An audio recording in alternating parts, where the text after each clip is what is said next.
মিয়ানমারের কারাবন্দী নোবেল জয়ী সাবেক নেতা অং সান সুচিকে জেল থেকে আবারও গৃহবন্দী করেছে দেশটির সেনা শাসক।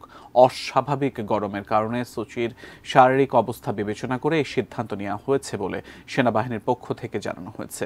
মঙ্গলবার জান্তা সরকারের মেজর জেনারেল জু মিং তান আন্তর্জাতিক সংবাদ মাধ্যমকে জানায়, সুচি ও তার সরকারের সাবেক প্রেসিডেন্ট উইন্টকে তাদের বয়স ও শারীরিক অবস্থা বিবেচনা করে গৃহে স্থানান্তরিত করা হয়েছে। এছাড়া কারাগারে থাকা বয়স্ক বন্দীদের হিট স্ট্রোক থেকে রক্ষা করতেও পদক্ষেপ নেওয়া হয়েছে বলে জানায় সেনাবাহিনী। দেশটির আবহাওয়া দপ্তর জানায়, রাজধানীতে ৩৯ ডিগ্রি তাপমাত্রা রেকর্ড করা হয়েছে। এদিকে চলতি বছর ঐতিহ্যবাহী নববর্ষকে স্মরণীয় করে রাখতে কারাগারে থাকা ৯,০০০ কারাবন্দীকেও ক্ষমা ঘোষণা করেছে জান্তা সরকার।